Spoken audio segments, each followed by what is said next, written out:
Hi everyone, it's Derek here from AduMed. In today's video, we'll take a look at our different conditions that can cause pathology affecting the breast. So we can split our conditions into those due to inflammation, such as mastitis, fat necrosis, and mammary duct ectasia.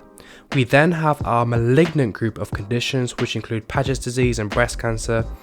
We then have our benign grouping of conditions, which include Fibroadenoma, FibrocysticDisease, and duct papillomas. Now, I always struggle to differentiate between a Fibroadenoma and FibrocysticDisease simply because they both had the word fibro in it.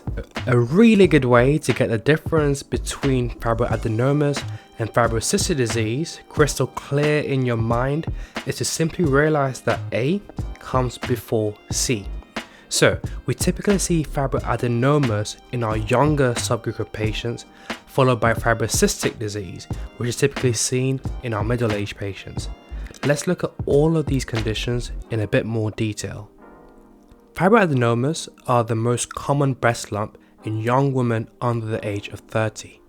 On examination, our patients will usually have discrete, non-tender and mobile lumps. These lumps are estrogen sensitive, so will enlarge during pregnancy and also the menstrual cycle.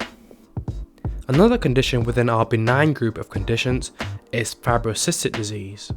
Overall, this is our most common benign breast pathology. Our typical patient is a middle-aged woman who presents with lumpy breasts, which are more tender before she starts her periods. Now, because these breast lumps are estrogen sensitive, we expect them to shrink in our postmenopausal women.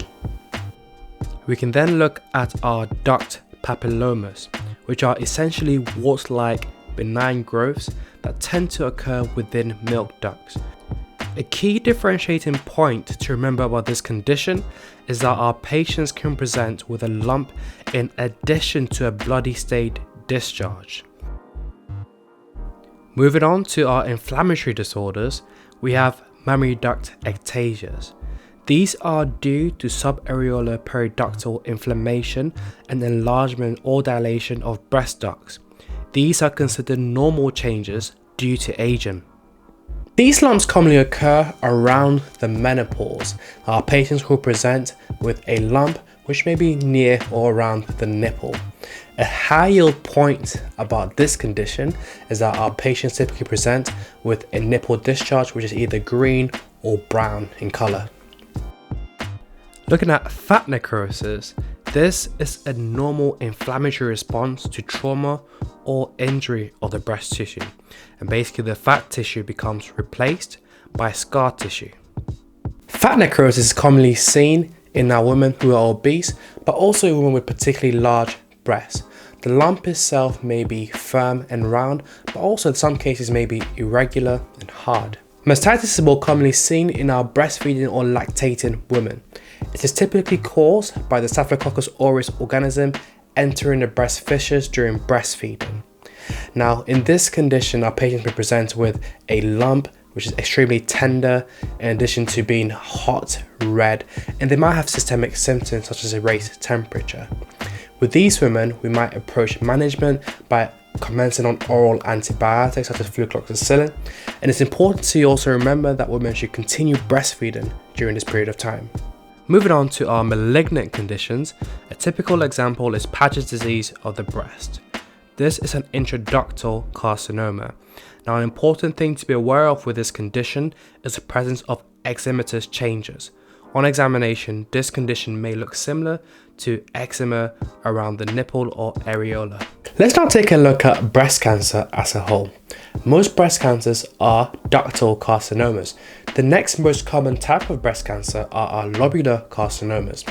The current screening program covers our women between the ages of 50 and 71, and these women are invited for screening on a 3-yearly basis. Let's now take a look at our 2-week wait referral guidance. We consider a 2-week wait referral for patients who present with skin symptoms or changes that are consistent with breast cancer, and also in our patients who are 30 years old and over who present with an axillary lump. A 2-week wait referral is also advised for our patients who are 30 years old and older who present with an unexplained breast lump. Also, our patients who are 50 and older with unilateral nipple discharge or retraction will need to be referred on the 2-week weight guidance. That brings us to the end of today's video. As always, if you found it helpful, don't forget to leave a like and subscribe. We've had a look at my system of splitting up our different pathologies into 3 main groups and looked at how we assess and manage these patients. We've also taken a brief look into our 2-week weight referral guidance for breast cancer. Don't forget to check out our gynecology playlist for a little bit more information within the topic area. Until the next time, I'll see you soon.